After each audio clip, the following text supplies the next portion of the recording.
Alors, notre prochaine invitée est Madame Danielle Benoît, direction générale adjointe des services aux aînés et également déléguée du ministre Régent Hébert. Alors, Madame Benoît est au ministère de la Santé et des Services sociaux depuis 2006. Son expérience avec les aînés est indéniable. Madame Benoît coordonne l'unité des orientations des services aux aînés. Elle a été chargée de projets pour l'implantation de l'approche adaptée à la personne âgée en milieu hospitalier, chargée de projets pour la mise en œuvre des réseaux de services intégrés pour les personnes aînées. Et en 2013, nous posons la question: quelles sont les orientations du gouvernement? Monsieur Desjardins a dit que c'était une année charnière. Les politiques et les programmes établis seront-ils reconduits? Aujourd'hui, Madame Benoît, les gens dans la salle espèrent que vous nous ferez de grandes révélations. C'est pas la journaliste qui parle, là. Mesdames, Messieurs, accueillons Madame Benoît. Bonjour. Est-ce que je vais faire des grandes révélations? À vous de juger à la fin de ma présentation. Chose certaine, j'ai beaucoup apprécié la journée. Prendre du recul par rapport au réseau de la santé, écouter des aînés, écouter les gens qui construisent les habitations, je pense que ça va être aidant dans la réflexion actuelle du gouvernement. Un peu d'éléments sur le contexte, sur le changement de la structure d'âge, on n'y échappe pas, le milieu actuel de résidence des aînés, les tendances qui émergent au plan international, la vision ministérielle, je vais vous en parler, les formules d'habitation actuelles au Québec, les avenues à explorer et les prochaines étapes. Je vais passer rapidement au niveau démographique. J'en parlerai pas, on en a parlé beaucoup depuis le début de la journée. Par contre, au niveau social, je retire votre attention sur la fragilisation des réseaux de soutien informel. On a dit que oui, la structure se modifie. Les familles actuellement sont moins nombreuses, il y a une mobilité géographique. Mais je lisais tout récemment qu'en 2021, on va voir poindre un autre phénomène. Les personnes âgées de 75 ans et plus, sans conjoint et sans enfants vivants. Ce qui veut dire sans réseau de soutien. Je pense qu'on devra penser notre offre de service en fonction de cet élément. Au point de vue épidémiologique, j'attirerai votre attention sur la hausse des maladies chroniques et l'augmentation des incapacités à long terme. Même si on vit plus longtemps en bonne santé, il y a quand même hausse des maladies chroniques. Actuellement, il y a plus de 80% des personnes de 75 ans et plus qui ont une maladie chronique. Ça ne veut pas dire qu'elles ont des incapacités. L'hypertension artérielle en est une. Il y aura un bébé boomer sur 5 qui risquera d'avoir la maladie d'Alzheimer ou une démence. C'est quand même beaucoup. Ça veut dire qu'il faut penser notre offre de service en fonction de ces éléments. Au point de vue économique, on en a parlé un peu aujourd'hui, de l'incertitude économique, du ralentissement de la croissance économique. On est conscient que l'État doit limiter non seulement la croissance, mais aussi contrôler davantage ses dépenses publiques. Ça amène une pression accrue sur le système de santé et une présence plus grande du privé en santé. Changement de la structure d'âge. J'y arrive à faire. Je pense que je vois nulle part avec ça. Oui, OK. J'attire votre attention ici. De 2011 à 2031, il va y avoir une augmentation de 80% du nombre de personnes âgées de plus de 65 ans. Tantôt, j'entendais M. Desjardins dire on parle plus des 75 ans. C'est vrai. Mais quand on fait de la planification de services, on sait que dans 10 ans, les 65 ans vont avoir 75 ans. Ça veut dire qu'on va passer de 1 200 000 à plus de 2 200 000 de personnes aînées. Alors, c'est sûr que notre croissance, elle est très rapide. Si on le regarde d'une différente façon, on le savait que notre structure d'âge était pour évoluer. On voit, dans le fond, comment elle s'est déplacée au cours des années. et comment on arrive dans les personnes les plus âgées. Alors, de 71 à 2031, on voit comment ça évolue. J'ai 2 manips. Okay. Où est-ce que les personnes aînées habitent? Majoritairement à leur domicile. Leur domicile peut être toutes sortes de formes. Dans les résidences pour aînés, à 8,7 %, RI, RTF et CHSLD. Mais majoritairement, les aînés demeurent dans leur résidence. Quelles sont les tendances émergentes? C'est-à-dire ce qu'on retrouve dans la plupart des pays de l'OCDE. On parle de l'adaptation des services ou des services sur mesure à domicile. Je ne parle pas assez fort. OK. Vous m'avez un peu déstabilisé. C'est bon. OK. OK. On parle d'adaptation des services sur mesure à domicile. On a parlé que la clientèle âgée était hétérogène. Ça veut nécessairement dire une offre de service différente en lien avec chaque personne et non pas une offre de service standard. Améliorer la qualité de l'offre de service. Bien, je pense qu'on ne peut pas être contre ça, mais surtout établir des normes et des standards. Actuellement, on n'en a pas beaucoup pour les services de soutien à domicile. Quelles sont les meilleures interventions qu'on pourrait faire pour soutenir les personnes? Souvent, on entend dire « Moi, ce qu'on m'offre comme service, c'est un bain. Mais ce que je voudrais avoir, c'est du répit. » Alors, qu'est-ce qu'on devrait donner pour soutenir? La question se pose et des décisions devront être prises. La diversification des milieux de vie, incluant l'hébergement temporaire. Réserver, dans le fond, l'hébergement institutionnel aux personnes qui ont le plus besoin de soins et services. Des incapacités fonctionnelles qui on dit modérées à sévères, mais de plus en plus sévères. Spécialiser les milieux d'hébergement, surtout pour la clientèle qui a des troubles cognitifs. Améliorer la coordination entre les soins aigus, la réadaptation-récupération et les soins de longue durée. Les personnes âgées qui vivent un épisode critique dans leur vie et qui vont à l'hôpital, qui sont hospitalisées, souvent, les interventions qu'on peut faire par une méconnaissance, parfois, du vieillissement, vont provoquer une perte d'autonomie chez la personne, même si avant, quand elle est venue à l'hôpital, par exemple, pour une pneumonie, elle était autonome.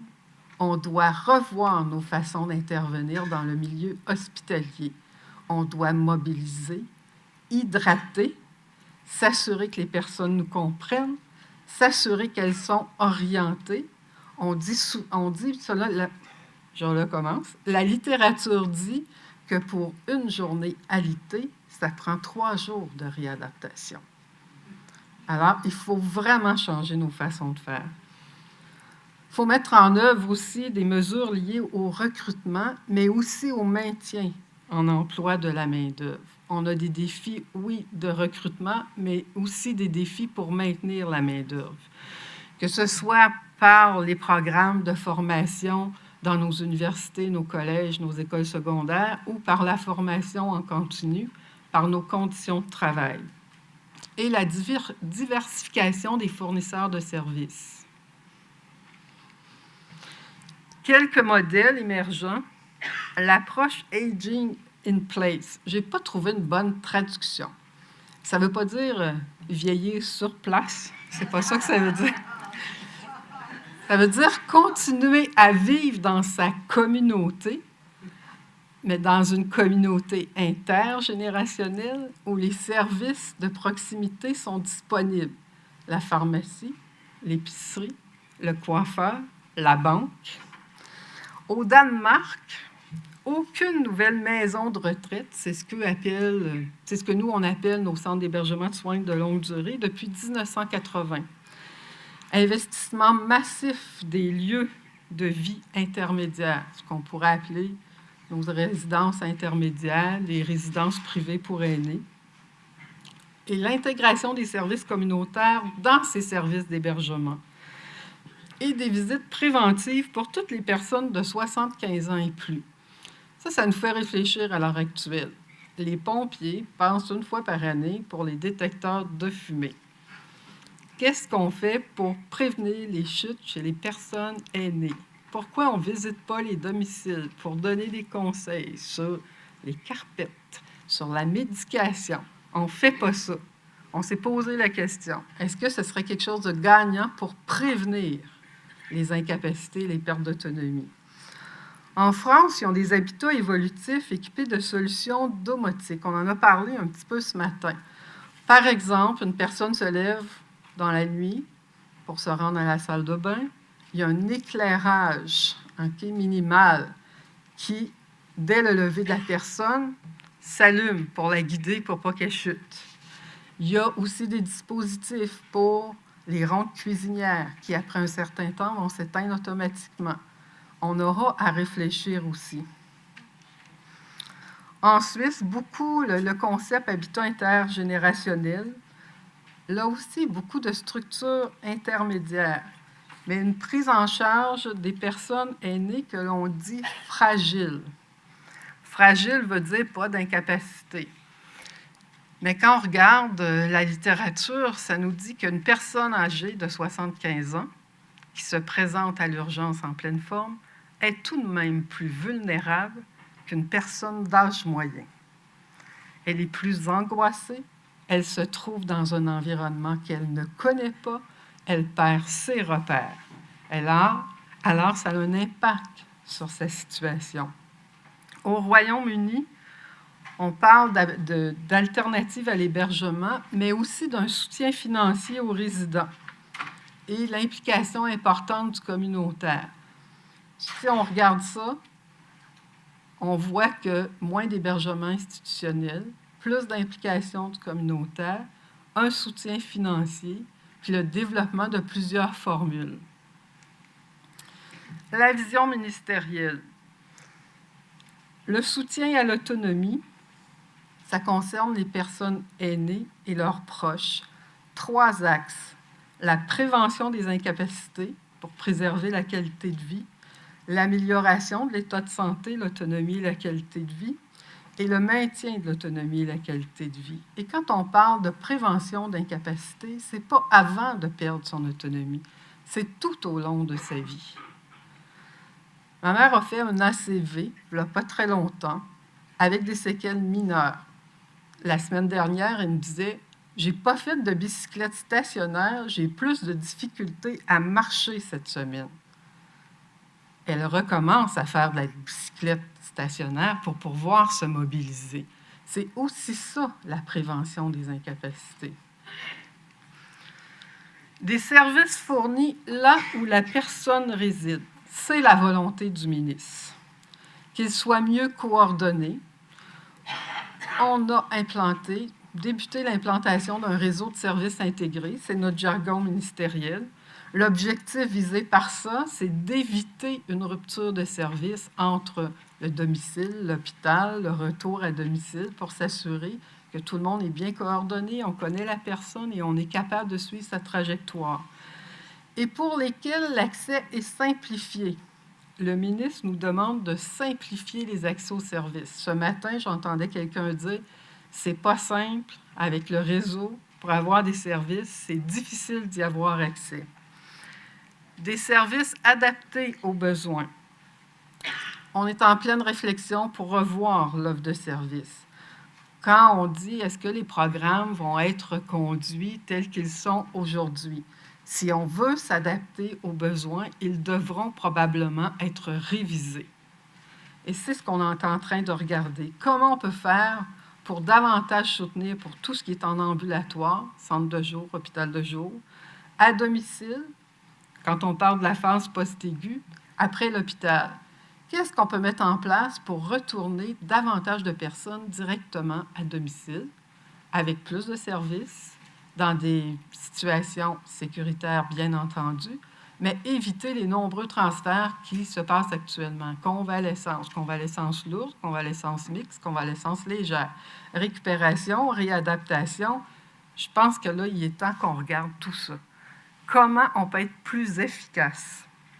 Un soutien financier public fourni aux personnes, quel que soit le milieu de vie, et qui laisse le choix du fournisseur de services en aide. Ce que nous avons actuellement comme modèle d'habitation au Québec, les projets novateurs, il y en a eu quelques-uns au Québec, où il y avait une contribution du réseau public, du réseau privé, où on tentait de trouver des formules d'habitation où la clientèle, habituellement orientée en centre d'hébergement de soins de longue durée, pouvait se retrouver dans des petites résidences avec une offre de services pouvant répondre à leurs besoins. Des lieux d'habitation collectifs, il y en a plusieurs formules où le communautaire est présent, qu'on parle de coop, de logement social. Les ressources non institutionnelles, il y en a qui sont hors réseau public, mais pour lesquelles il y a parfois du partenariat avec le centre de santé et de services sociaux, les résidences intermédiaires, les ressources de type familial. Pour certaines résidences privées, il y a ce qu'on appelle des achats de places. Parfois, au lieu de construire des habitations, on préfère faire une entente de service avec une résidence privée pour offrir ces services-là, de l'hébergement temporaire ou transitoire, et il y a tout le réseau de résidences privées. Les centres d'hébergement de soins de longue durée. On en a plusieurs catégories, publiques, privées conventionnés, totalement privés et des partenariats publics-privés. On sait que la clientèle en centre d'hébergement de soins de longue durée a beaucoup changé au cours des dernières années.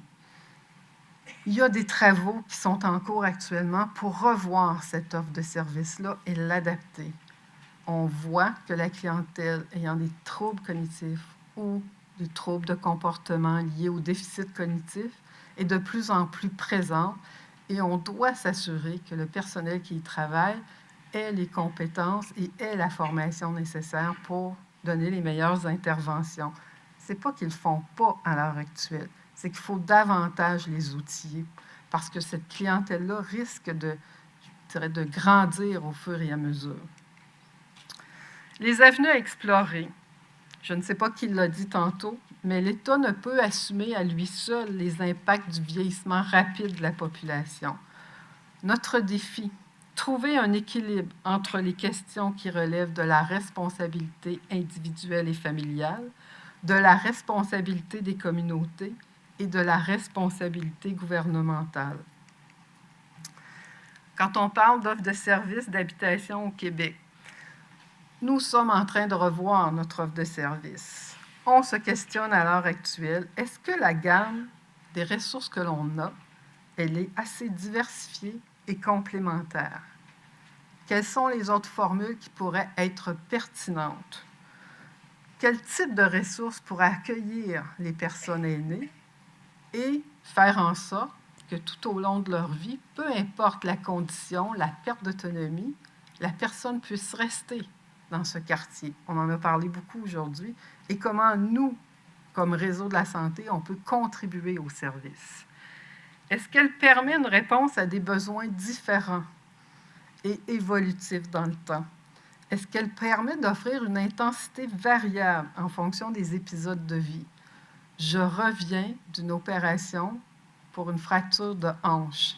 Il est évident que pendant une période de temps, j'aurai davantage besoin de services. Mais je ne souhaite pas pour autant quitter le milieu où j'habite.